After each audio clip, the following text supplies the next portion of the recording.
ओम आदित्याय सोमाय मंगलाय बुधाय च गुरुशुक्रहणिभ्यश्च राहवे केतवे नमः।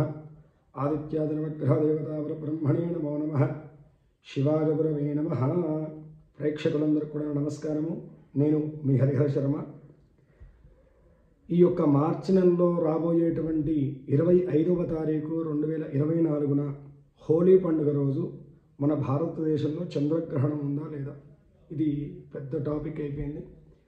చాలామంది ఫోన్లు చేయడం వల్ల నాకు వీలు కాకపోయినా వీలు చేసుకుని వీడియో చేయాల్సినటువంటి పరిస్థితి వచ్చింది। ఎందుకంటే అందరికీ ఆ సందేహ ముద్ర బాగా పడిపోయి ఉంది।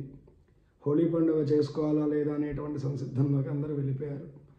అయితే ఈ యొక్క చంద్రగ్రహణం అనేటువంటిది అసలు భారతదేశంలో కనపడుతుందా లేదా అనేటువంటి విషయాన్ని గురించి సవిస్తరంగా మనం ఈ వీడియోలో మాట్లాడుకునేటువంటి ప్రయత్నం చేద్దాం। 25వ తారీఖు సోమవారం రోజు హోలీ పండుగ రోజు పాక్షిక రాహుగ్రస్త చంద్రగ్రహణం అనేటువంటిది జరుగుతూ ఉన్నది। అయితే ఈ యొక్క చంద్రగ్రహణం అనేటువంటిది సుమారుగా 4 గంటల సేపు ఈ యొక్క చంద్రగ్రహణ వ్యవధి కాలాన్ని నిర్ణయించారన్నమాట పెద్దలు।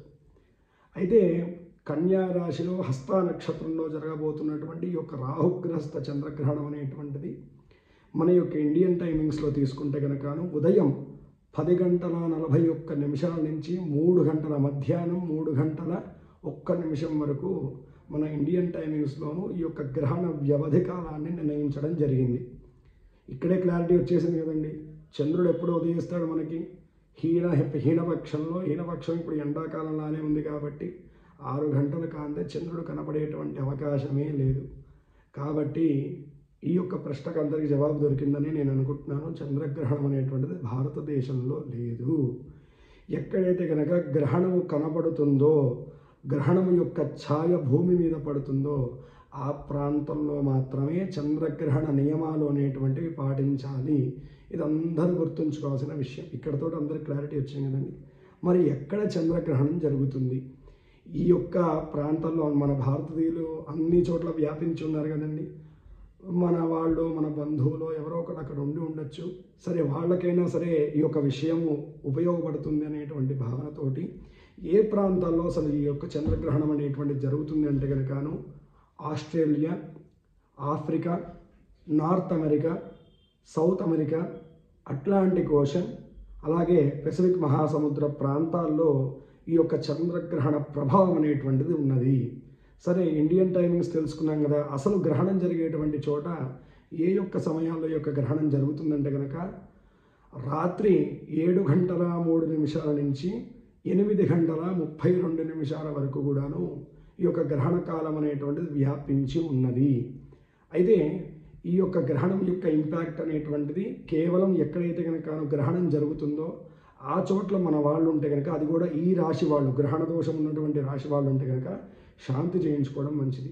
ఎవరెవరి మీద ఈ యొక్క గ్రహణం యొక్క నెగిటివ్ ఇంపాక్ట్ అనేటువంటిది పడబోతుంది అంటే కనుక ముఖ్యంగా హస్త నక్షత్రంలో ఈ యొక్క గ్రహణం జరుగుతుంది కాబట్టి హస్త నక్షత్రం వారికి, కన్యా రాశిలో జరుగుతుంది కాబట్టి కన్యా రాశి వారికి, అదేవిధంగా తులారాశి వారికి, సింహరాశి వారికి, మేషరాశి వారికి, మకర రాశి వారికి, ఈ యొక్క 5 రాశుల వారి మీద ఈ యొక్క చంద్రగ్రహణం యొక్క నెగిటివ్ ఇంపాక్ట్ అనేటువంటిది ఉండబోతుంది। మళ్ళీ ఒక క్లారిఫికేషన్ ఇస్తున్నాను। ఎక్కడైతే గ్రహణం జరిగేటువంటి చోట ఈ యొక్క రాశుల వారు ఉన్నారో వారు మాత్రమే గ్రహణ నియమాలు పాటించాలి, గ్రహణ దోషం అనేటువంటిది వారికి వర్తిస్తుంది అని చెప్పేసి బాగా గుర్తుంచుకోండి। అలాగే ఇది మధ్యరాత్రిలో వస్తుంది కాబట్టి ఈ యొక్క ఎక్కువగా మనం నిద్రపోరు ఏ యొక్క ప్రాంతంలో అయినా సరే 7 to 8 అంటే కనుక పని చేసుకునేటువంటి సమయం కాబట్టి గర్భిణీ స్త్రీలు ప్రధానంగా నియమాన్ని పాటించాలండి। ఈ సమయంలో ఎక్కువగా కదలకుండా ఒకటే చోట ఉండడం అనేటువంటి ప్రయత్నాన్ని చేస్తూ ఉండాలి। 3 నెలలు పైబడినటువంటి గర్భిణులందరూ కూడా తప్పనిసరిగా నియమాన్ని పాటించడం వల్ల పుట్టేటువంటి శిశువుకి మంచి ఆయుష్ ఆరోగ్యం అనేటువంటిది కలుగుతుంది।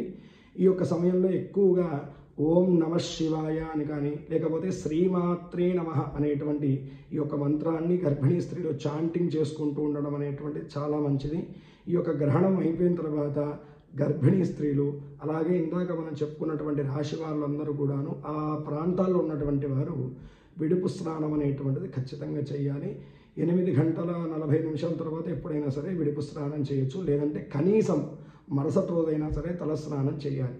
సరే, ఇందాక మనం చెప్పుకున్నటువంటి 5 రాశుల వారు ఏ విధమైనటువంటి పరిష్కారాన్ని చేసుకోవాలంటే కనుకను ఈ యొక్క గ్రహణం అనేటువంటిది రాహుగ్రస్తంగా చంద్రగ్రహణం సంభవిస్తున్నది కాబట్టి మినుములను అలాగే బియ్యాన్ని, సర్పబింబాన్ని, తెల్ల వస్త్రాన్ని, అలాగే బూడిద రంగు వస్త్రాన్ని, నెయ్యిని, రాగి పాత్రను దానంగా ఇచ్చి వీలుంటే కనుక రుద్రాభిషేకం చేసుకోండి. లేదంటే కనుక ఇండియాలో ఉన్నటువంటి మీ పేరెంట్స్ కానీ ఎవరైనా సరే మీ గోత్రనామాల మీద రుద్రాభిషేకం అనేటువంటి చేయించడం వల్ల ఈ యొక్క గ్రహణ దోషం అనేటువంటి తొలగిపోయేసి సర్వదా శుభమైనటువంటి అనుగ్రహం మీకు లభిస్తుంది. ఈ యొక్క గ్రహణం మీద ఉన్నటువంటి అపోహలన్నీ అన్నీ తొలగిపోయాయని చెప్పేసి నేను భావిస్తున్నాను. మరిన్ని విషయాల గురించి రాబోయేటువంటి వీడియోలో మనం తెలుసుకునేటువంటి ప్రయత్నం చేద్దాం. స్వస్తి. సర్వే జనా సుఖినో భవంతు. లోకాః సమస్తాః సుఖినో భవంతు.